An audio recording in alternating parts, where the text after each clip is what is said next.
Thank you, respected chairs, all my teachers, distinguished faculty, residents, as well as all the interns and students here.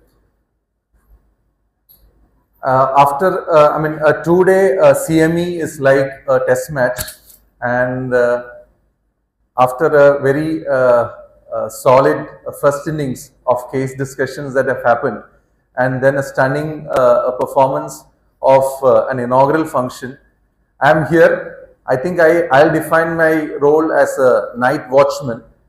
I don't know whether any of these Gen Z knows Test cricket so much, but anyway, a night watchman is the role is very clear, to not lose wickets. So here I am to try and ensure that there is no dropout for the next day, and also to maintain the tempo, at least the run rate. So I think we need to actually preserve this for the next day. So that is my intent and my role in this. And with that, I welcome you to my topic, latent TB infection, a very relevant one in this scenario. I would ask all of you to take out your phones and scan this QR code, because we'll do a Slido session while I read out the initial clinical scenario. So Mr. Ramesh, a 45-year-old bank employee, is referred to your OPD clinic. He lives in a joint family. His elder brother was diagnosed with smear-positive pulmonary tuberculosis 15 days ago and is currently on treatment. Ramesh reports no symptoms of cough, fever, night sweats, or weight loss. Appetite and activity are within normal limits. His comorbidities are actually nil. Screening and evaluation done in the outside hospital, the symptom screen was negative. Physical examination was also normal, and a MAN2 test was actually detected as positive. So how would you like to proceed? You can actually register your votes now.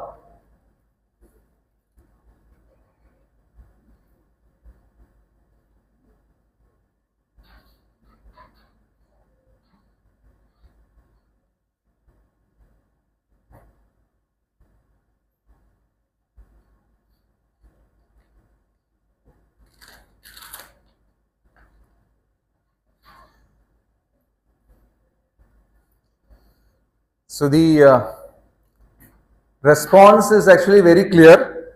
It is to send for CBNAT and wait for the results before deciding on preventive therapy. The next one, which is close, is actually to start TB preventive therapy. And obviously the other one of, okay, it's changing the things. I think we will go on to the next slide. The overwhelming majority is to actually send for sputum CBNAT and wait for the results before deciding on preventive therapy. I'm not going to give you the answer now. We'll go through this session and let you figure out what the answer is.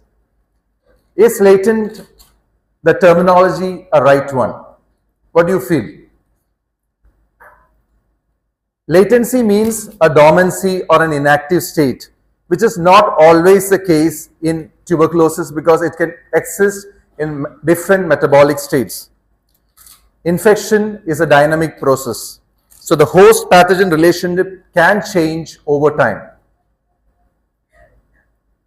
The classical terminology that is used is latent tuberculosis infection.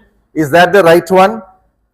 It is not. I think the latent should go, and this is actually mentioned in the programmatic guidelines that is actually brought out in 2021. So what is the definition? It is a persistent immune response to stimulation of Mycobacterium tuberculosis antigens with no evidence of clinically manifest TB disease. Most of my presentation today is going to be based on this particular document or guideline that came out in July of 2021, which is the programmatic management of tuberculosis preventive treatment in India. You can look at the top of all the major organizations that are involved, including WHO, as well as the Ministry of Health and Family Welfare. Before we go in further, we have to look at the massive TB challenge that we face now. About 35 to 40 crore people are living with TB infection. And from this pool, about 26 lakh people annually go into active disease. Now this is huge on a yearly basis. So this underscores the vital role of preventive strategies. Now, high-risk population or vulnerable population, there are multiplied threats that are happening. If you look at this, there's more than 25 times the threat if they are close contacts or household contacts. If patient is having a co-infection with HIV, then the chances go about 18 times more. And if the patient or the person who is getting exposed is immunocompromised, the chance go up to about 3 to 4 times. The critical timeline is also important. About 75% of cases develop the TB disease within 1 year of the index patient diagnosis. And 97% of patients develop disease within 2 years of the contact. These findings tell us that there is a narrow therapeutic window where we can act to prevent TB in happening to this one, to go into the disease perspective. Welcome Dr. Francie to the chair. Just can you...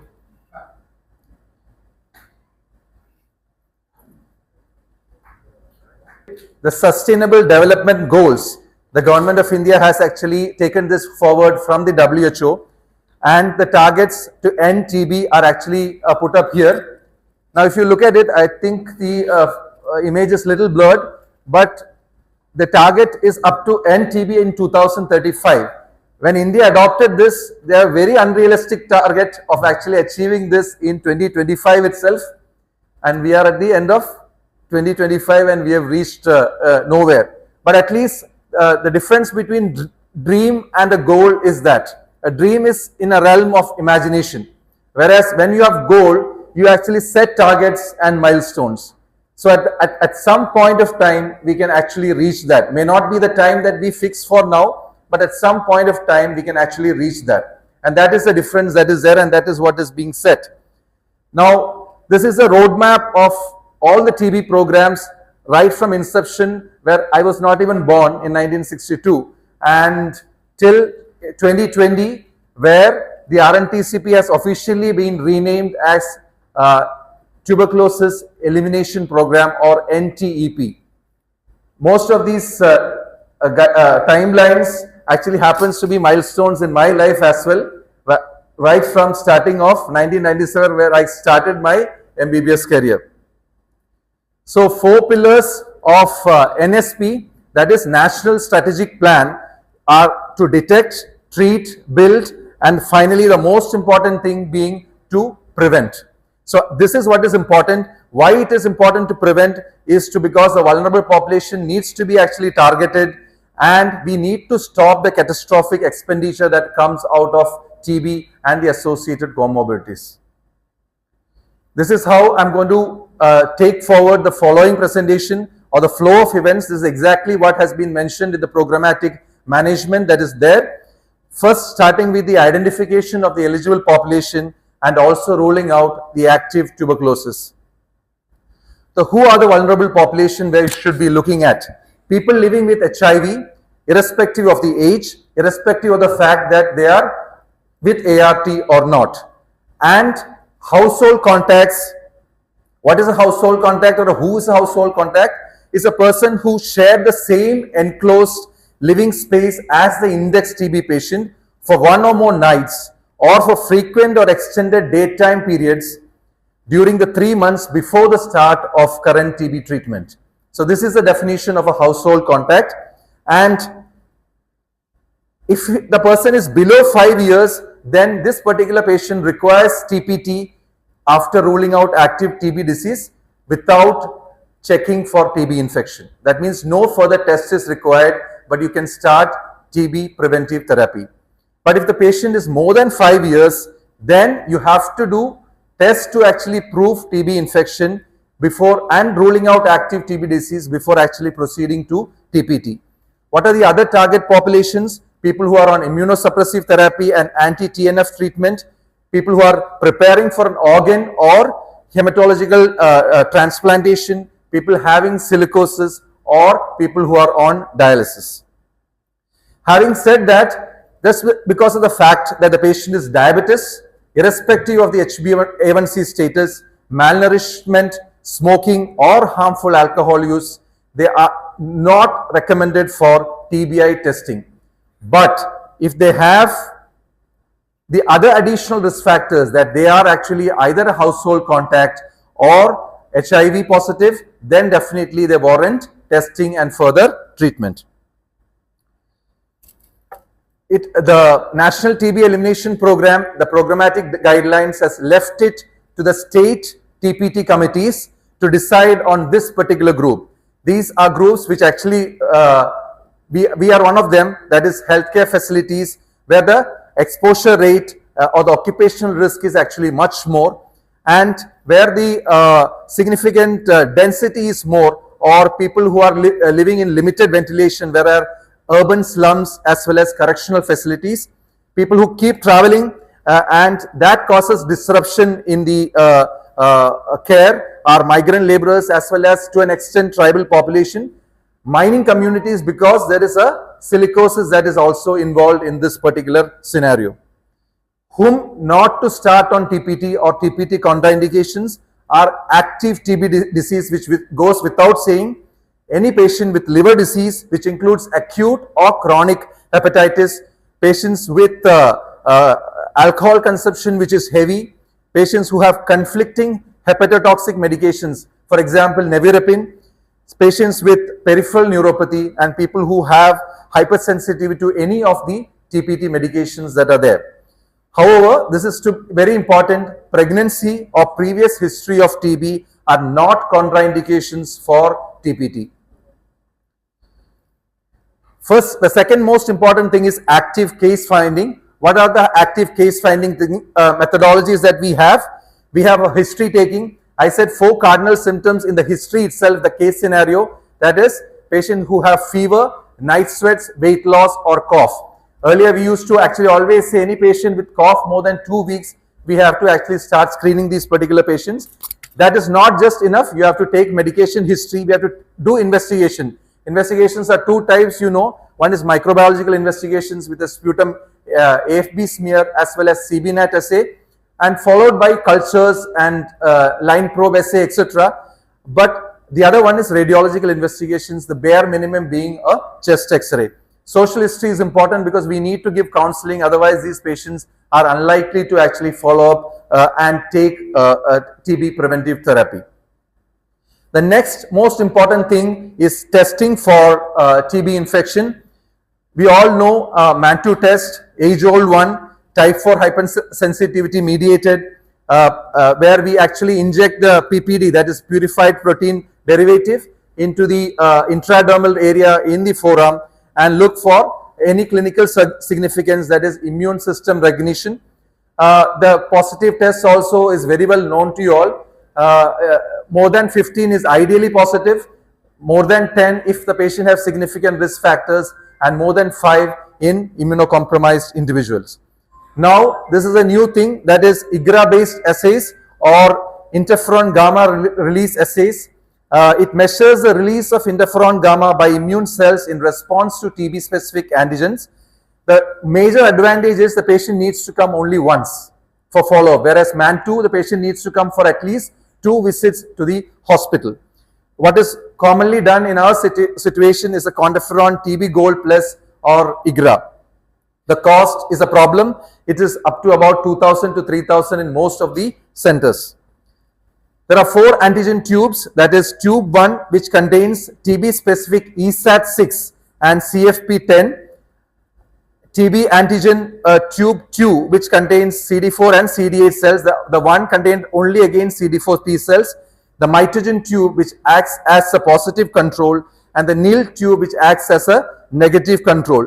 Nil tube is extremely relevant because otherwise it will imply as non-specific inflammation. So what do you consider positive? You consider anything positive more than or equal to 0.35 or more than 25% on nil. There are indeterminate results where it is less than 0.35 or less than 25% of the nil.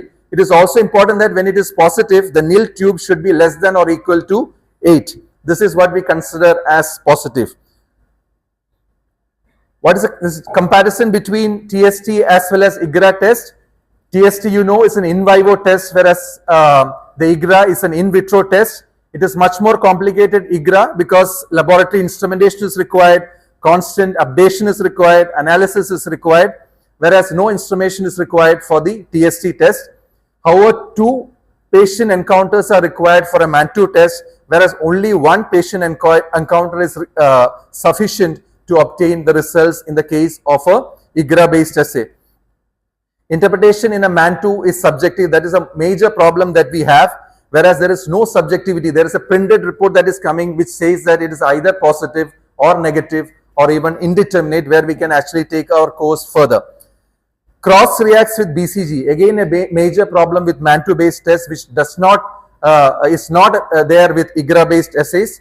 A previous tuberculin skin test can boost a subsequent such test or IGRA, whereas does not boost in the case of an IGRA based test, and therefore IGRA, if cost is not an issue, is the ideal thing. The major drawback being the cost and availability in across the centers. Now there is something new to actually get the best out of both these worlds. It is CY-TB. It is a next generation skin test for detection of tuberculosis. It is first manufactured at Statens Serum Institute, Denmark. And if you look at the antigens that are there, that is the early secreted antigenic target protein, that is ESAT6, and CFP, that is culture fibrate protein. These actually are the same ones that is there in IGRA. So it is advantageous. How advantageous it is, we will actually come and look at it little later. The administration is the same as any MAN2 based test, but here one thing that we need to look at is, though the measurement is exactly after 48 to 72 hours, an induration of more than or equal to 5 millimeter is considered as a positive test result. So it has been approved by the ICMR in 2023, and the Kerala government has actually adopted it in July of 2025. And this is in practice in most of the centers, especially in state centers and even nodal centers in different private medical colleges. Final comparison between all three. I will not actually bore you all with all the attributes, but whatever has been highlighted is important. That means BCG vaccine interference is not there in CY-TB, and specificity is much more. Even though it is a skin test, the specificity is actually increasing from 62 to 97% in patient who has previously gotten a BCG vaccine. The cost is also low. So basically, we've got the best of both the worlds, and that's why CY-TB is actually something which is to be taken forward. Coming to the next aspect of baseline assessment. Baseline assessment has already been actually explained during the active case finding when I did in that particular slide. So I'll directly proceed to the initiation of the TB treatment. These regimens are actually based on the state guidelines in Kerala. I'm also not an expert. This was actually when I read up for this particular session, because actually I do not belong to a state medical college or a state center. So that is a problem drawback that as a speaker have. But these are things which are actually used in actually our centers. So any person living with HIV, whether it is a child or this one, 6H or 6 months of isoniazid daily, or 1 HP, that is 1 month of isoniazid as well as rifampicin is used. As I said earlier, testing is not required in that particular group. If the household contact is less than 5 years, no testing required, and 3 months of HR is to be used. All the other things, especially HSC 5 to 15 and more than 15, it is 3 HR. The more than 15, we are using a new shorter regimen called as 3 HP, which is only to be taken weekly, thereby always increasing the compliance. Other regimen there in that particular group is that of 6H or 6 months of isoniazid, which was the practice earlier. Other risk groups can also use 3 HP as well as 6H. Comparison of the TPT options here, though it's looks probably a little busy, I think only thing I want to tell you is about 3 HP. isoniazid and rifampicin. What is rifampicin? It's a rifamycin which is actually having a little increased half-life. So it can be given weekly. The doses are only 12. So once weekly. So the pill burden significantly comes down. You could look at it, only 9 pills with loose drugs, that is about 108 pills totally, and 3 pills of FDC, if it's a fixed drug combination, thereby the whole regimen contains only 36 pills. This is in comparison to something which has to be taken for 6 months like 6H. So there is an obvious advantage in this particular scenario. Now what if the patient is exposed to a patient with a drug-resistant TB? In such a scenario, you have to give 6 months of daily levofloxacin for contacts of R-resistant fluoroquinol sensitive patients. So 6 months of levofloxacin has to be given. Now in cases where patient is actually isoniazid resistant but rifampicin sensitive, then you can give 4 months of rifampicin in such a group. This is another regimen which I have highlighted earlier, that is 1 HP. There have been a lot of studies and this has been published in the New England Journal of Medicine as well. This covered about 3,000 patients and found that 1 HP regimen is non-inferior to 9-month daily isoniazid regimen. So again, I think this helps in actually ensuring the compliance better, because you have to remember one thing, these are patients who are not symptomatic. We are using this for preventive therapy. So you have to be that motivated to actually ensure that there is completion of the therapy. So that is very important. So the shorter regimens are extremely important in such scenarios. So if you look at this, a comparison between 3 HP and 1 HP, only one aspect I want to mention there, that 1 HP is a daily regimen, whereas 3 HP is a weekly regimen. Okay, 3 HP is for household contacts more than 15 years of age, whereas 1 HP is for people or children living with HIV. Okay, that is the only indication at this particular moment in our population. Now, both these 3 HP as well as 1 HP in pregnancy, it is actually the safety is not known. So in such scenarios, we'll have to go back to actually either 3H or 6H regimens. That is what is actually mentioned here. Pregnancy by itself should not be a barrier for TPT in people obviously who are eligible. Recommended in pregnancy, isoniazid and rifampicin safety is there, but rifampicin based regimens, the safety is not there. Yet it can be actually later proven to be safe. What are the organ dysfunctions which have a problem? If you look at liver associated with liver damage, you know that isoniazid, rifampicin and rifampicin can cause liver injury. Use with caution in people with at least 3 times more of elevated transaminases, contraindicated for end-stage liver disease. It is both isoniazid as well as rifampicin and rifampicin as a standard dose is actually considered safe in renal dysfunction. Coming to the drug interactions, which is extremely important, it has to be avoided in certain HIV medications, which includes protease inhibitors as well as nevirapine. It cannot be combined in patients with hepatitis C antivirals, and in certain medications, especially like dolutegravir as well as raltegravir, you have to increase the dose. It reduces the contraceptive efficacy. So in such patients, you will have to advise a barrier method as well.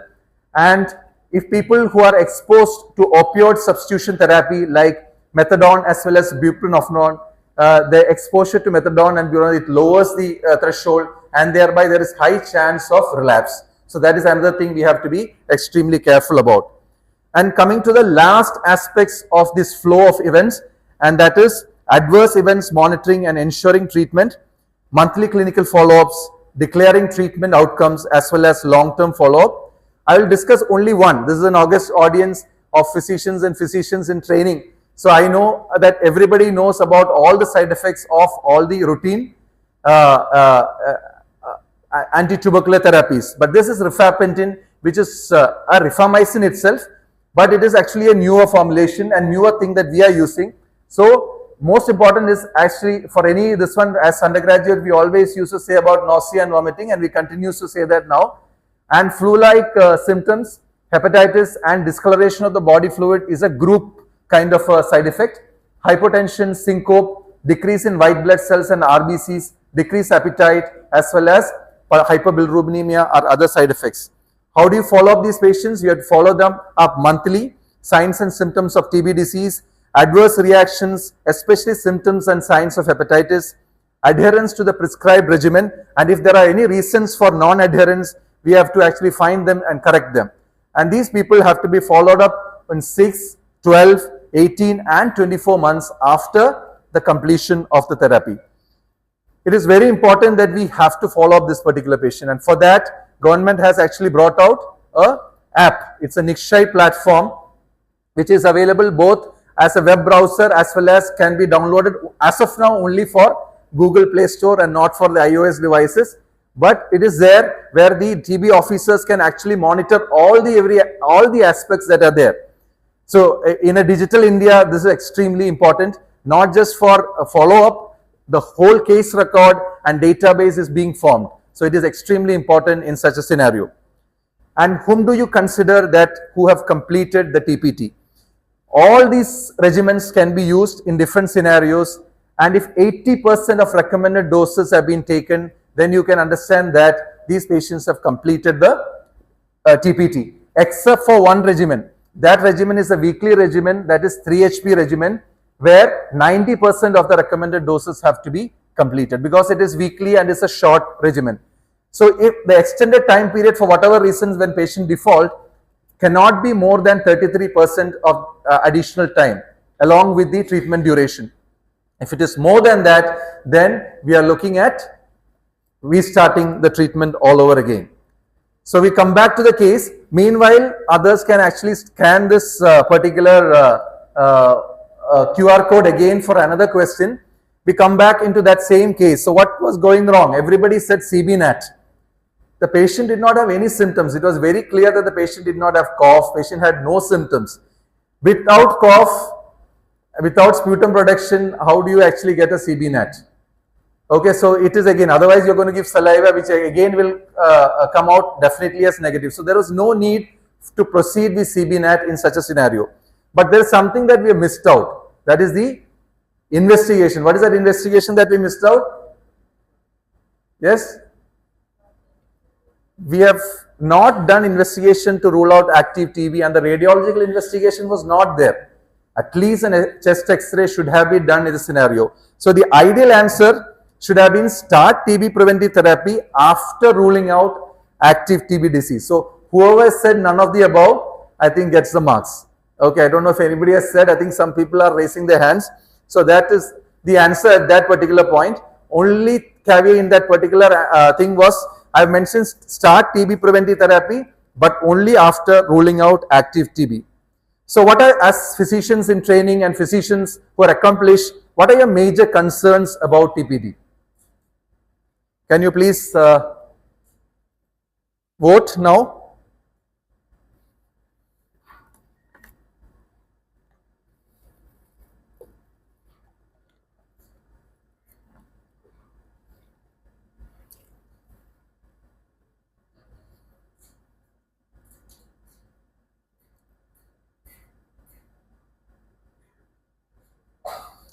So I think the lead is for the follow-up itself, closely followed by drug resistance. So I'll not waste further time. I'll proceed with the efficacy statistics that we have. The risk reduction is about 60 to 90% in people who get TPT and who do not get TPT. The Temprano trial also suggested that mortality reduction in persons living with HIV is 37%.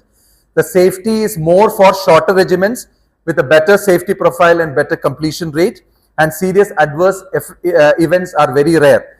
Risk of drug resistance, which is very important. I think as a physician who has reached this particular point, what I am more bothered about is actually whether we are contributing to more of resistance, because people, we have a very TB prevalent country. So these are the two studies. One is by Balcells in 2006, which looked at the isoniazid preventive therapy and the resistance. There was an increased resistance, relative risk was about 1.5, but it was not statistically significant. It cannot be excluded, but you have to understand that crucial precaution that we need to actually screen, because some of these patients might have been already having an active TB who was started on the monotherapy. That would have led to the resistance. That should not be there. We have to continue the surveillance and screen these patients effectively to actually rule out active TB.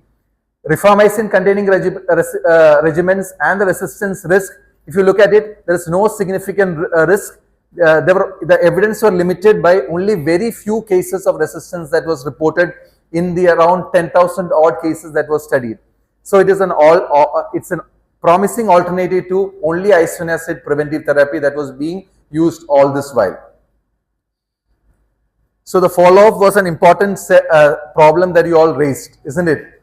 That is why we come to a picture we as in people who are predominantly in a private sector. There has to be significant public and private partnership, classically called as PPP. All individuals should get equal service standards. That means anybody going into the private sector for this kind of treatment or public sector should be taken equally and treated equally. Contact tracing, which is very good in the public sector, should also be brought in the private sector, and service procurement, which can happen the other way. Public sector, if there are any deficit, can ask the private sector, and private sector can actually ask for CY/TB and other tests from the public sector. So for all this to happen, there has to be an information flow, resource access, and coordinated responsibility between the nodal officer of the current institute or the private institute as well as the TB state offices. And this is probably brought in through the digital platform called as Nikshay. So this is where I actually try to end it. See, I have put the references as a QR code. This goes to my Google Drive, and including this presentation, it is there for you to download. So you can actually take this. I want to give acknowledgements to Dr. Akhilesh, the nodal officer of Amrita,